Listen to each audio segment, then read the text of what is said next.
I had traveled with my father just before I came to Syracuse in the late 1940s. We went all through Africa and all through Asia on 4 long trips. In many places I saw that they would have large literacy programs, but then there would be nothing for the new readers to read. And so after a year or so, they'd lapse back into illiteracy, and sometimes a scholar from, say, Harvard, I don't know where, would come along and do a study and say, oh, it's no use teaching adults to read because they won't be kept readers. So I determined that since my father was a pioneer in literacy, my area could be in writing and training people to write, very simply, materials for the new readers to read. I did a doctor's dissertation on the value of simplifying materials. So I took 4 articles out of a newspaper, the Christian Science Monitor, which is written at a very high level like the New York Times is, and I simplified them.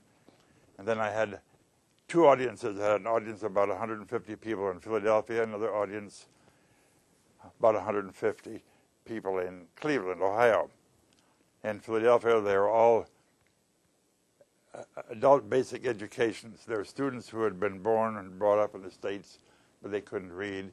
And the ones in Cleveland were recent immigrants who were learning English to speak as well as to read and write.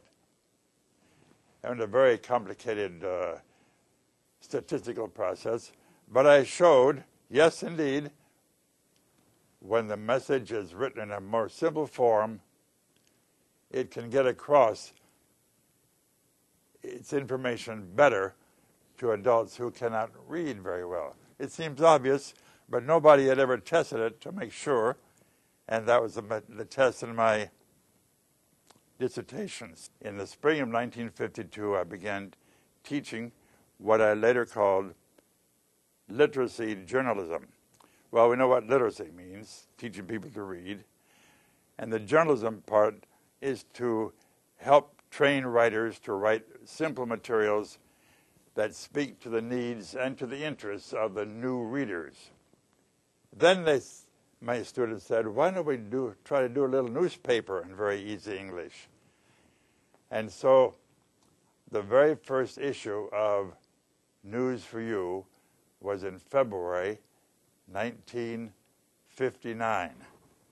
So News for You has been going almost 60 years by now. I continued to create some materials and publish little booklets.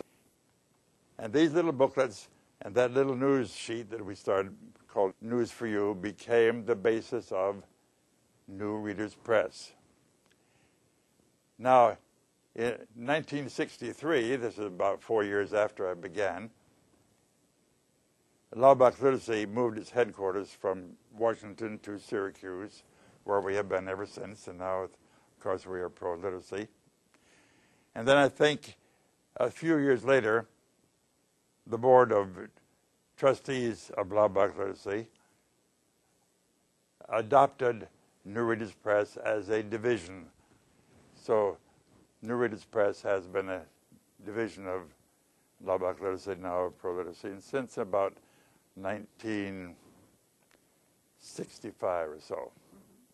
So I think upwards and onwards and upwards is, I hope. And I know right now, because of the sort of lack of money in education from Washington, from the state capitals, it's a rough time. But I think the skies are a little bit bluer in the future.